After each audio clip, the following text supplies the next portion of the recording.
the characteristics of servant leadership that help leaders both lead well and serve well are a variety of characteristics, and I think they include investing, and clearly investing in the people that you're leading. How do you invest in them? Three main ways. You invest dollars, you invest time, and you invest emotional support.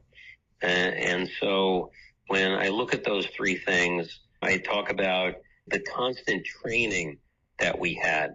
Back in the old days when I started in the 80s, there were a lot of places that the training program was, hey, there's your desk, there's your phone, go to it, sell some buildings. We took it very, very significant, way further than that. We had initial success training. We had continued training. Our initial success training was that our folks weren't even to get on the phone to talk to a potential client until they passed the initial success training. And what was that? That was learning everything about your neighborhood, or today we had a geographic specialization back then. Today I would say that product specialization is probably a better niche strategy than a geographic specialization is. But whatever your niche or your expertise is, become an expert at that. We had people really dig in and become an expert in their area by understanding every transaction, 3 years of transaction history, buyers, sellers, zoning changes that were affecting things, new developments in the area that were changing dynamics within the area. And then you had to go through a process of being able to underwrite a property. You had to fully understand the marketing program and the highlights of the 5 phases of the marketing program that we wanted to articulate to clients.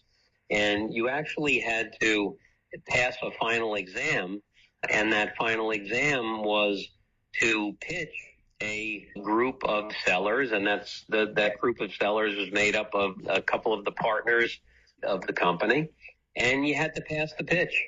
And if you didn't pass, you had to go back to the drawing board. You had 1 week to prepare and then come back and do it again. And you were able to fail twice, but you couldn't fail a third time. If you failed the third time, you unfortunately ended your affiliation with the company. But intensive initial training, and then continual training where we would get together on a weekly basis and talk about an aspect of the business. Maybe it was time management, maybe it was prospecting, maybe it was overcoming objections.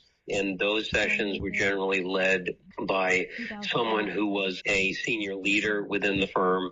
And we also brought in outside speakers. We brought in professors from Columbia and the Wharton School and University of Arizona and Harvard.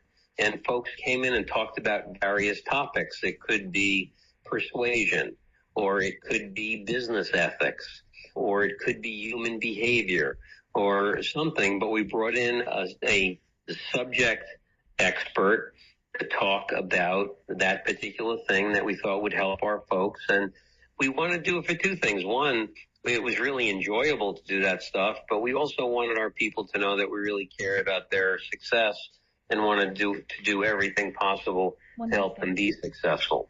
So training was a huge part of it.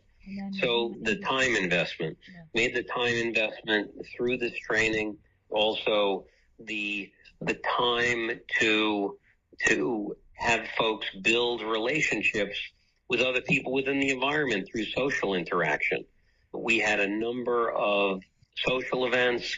Could have been a company bowling party, or it was our summer picnic, or it was the holiday party, or a variety of things that we did. And every time we invited spouses, we invited children, and to our summer picnic, even pets were allowed. So we had a bunch of Massey Knakal dogs that came to the picnic. So that was done all for the purposes of having people interact with each other on a different level than being in the office.